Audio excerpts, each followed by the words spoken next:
Pernah nggak sih kalian lihat grafik ekonomi terus mikir, ini apaan sih? Kayaknya nggak ada hubungannya sama sekali sama hidup gue. Kalau iya, kalian nggak sendirian. Banyak banget yang ngerasa model-model ekonomi itu terlalu abstrak, terlalu rapi, dan jujur aja agak nggak realistis. Tapi apa benar begitu? Nah, ini dia pertanyaan intinya.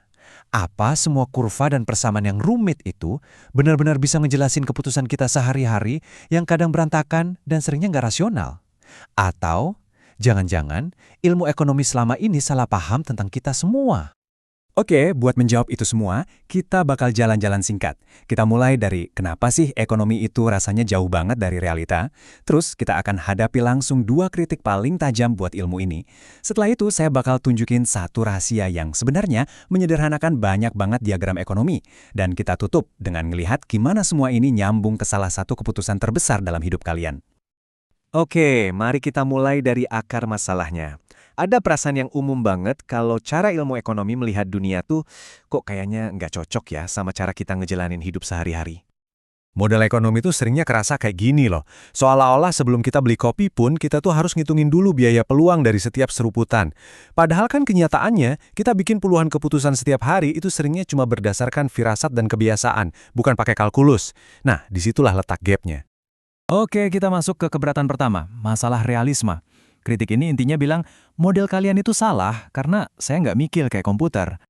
Coba deh ingat-ingat lagi kapan terakhir kali kalian belanja. Apa kalian keluarin kalkulator buat bikin grafik batas anggaran? Pasti nggak kan? Paling kita cuma lihat isi dompet, terus ngikutin kata hati. Keputusan kita rasanya intuitif, spontan, kadang kacau. Jadi kalau prosesnya aja udah nggak cocok, apa artinya model ekonomi itu nggak ada gunanya?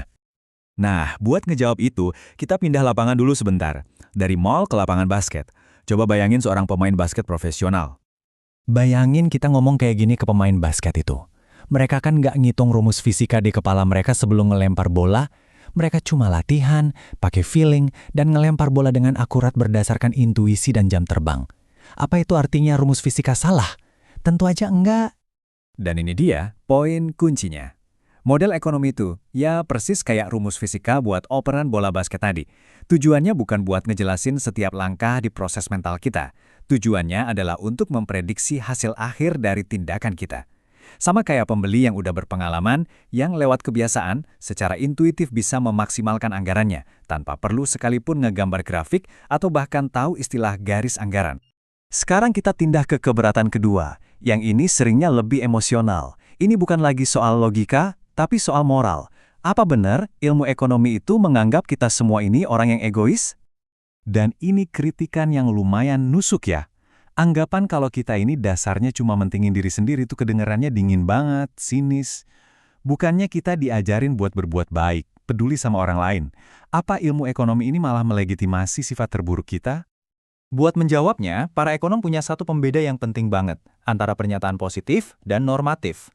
Pernyataan positif itu berusaha ngejelasin dunia apa adanya, suka atau nggak suka. Sementara pernyataan normatif itu ngomongin dunia seharusnya gimana.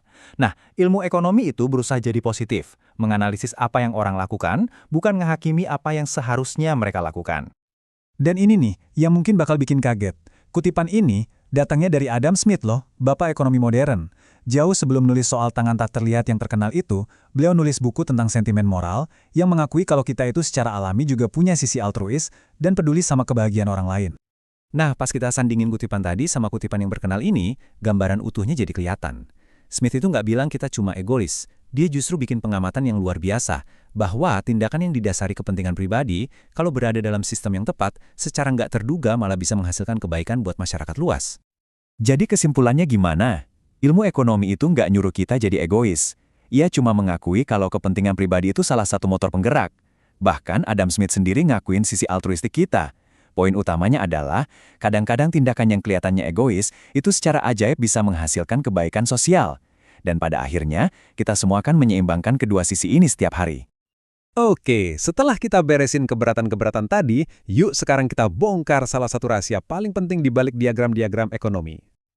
Kalau kalian pernah ikut kelas ekonomi, pasti ingat deh sama diagram-diagram kayak gini. Yang satu buat anggaran belanja pribadi kita, yang satu lagi buat kapasitas produksi sebuah negara. Kelihatannya beda banget, rumit, dan sama sekali nggak nyambung kan? Nah, ini dia rahasianya. Mau namanya beda-beda, mau konteksnya beda-beda, dua-duanya itu sebenarnya alat visual yang sama untuk mikirin satu ide fundamental. Gimana cara kita membuat pilihan dalam kondisi yang serba terbatas. Ini, kalau kalian paham, menyederhanakan sebagian besar konsep ekonomi pengantar. Dan diagram yang kelihatannya simpel ini, luar biasanya bisa ngejelasin 3 konsep paling dasar di ilmu ekonomi. Pertama, kelangkaan, artinya selalu ada batas. Kedua, pengorbanan atau trade-off, artinya selalu ada pilihan yang harus dibuat. Dan ketiga, efisiensi. Gimana caranya kita ada di batas kemampuan kita, bukan di dalamnya, supaya bisa dapat hasil yang paling maksimal. Oke, teorinya cukup. Sekarang, gimana kalau kita coba pakai semua ide tadi, kelangkaan, pengorbanan, dan efisiensi untuk membedah salah satu keputusan finansial terbesar yang mungkin akan kita hadapi? Contoh paling klasiknya ya, keputusan buat lanjut kuliah. Ini adalah contoh trade-off ekonomi yang sempurna, karena taruhannya gede banget. Ini bukan cuma soal biaya, tapi soal 4 tahun hidup kalian, pendapatan yang hilang, dan jalan masa depan yang kalian pilih. Coba kita bedah pakai kacamata ekonomi. Tentu ada harga yang kelihatan jelas, biaya kuliah, ngekos, makan. Tapi ada juga biaya peluang yang nggak kelihatan, 4 tahun gaji yang kalian korbankan. Kalian juga membuat pilihan antar waktu, mengorbankan uang dan waktu sekarang demi harapan gaji yang lebih tinggi di masa depan. Nah, pilihan ini pada dasarnya adalah cerminan preferensi kalian, lebih milih menikmati hari ini atau berinvestasi untuk hari esok. Inilah cara berpikir ekonomi dalam kehidupan nyata. Jadi setelah semua ini, pertanyaan terakhir ini bukan buat para ekonom, tapi buat kalian. Ilmu ekonomi itu pada intinya adalah studi tentang pilihan. Dengan ngertiin logika kelangkaan dan pengorbanan, kita nggak cuma jadi ngerti grafik, tapi kita mulai ngerti pola di balik keputusan-keputusan terbesar dalam hidup kita. Coba deh pikirkan.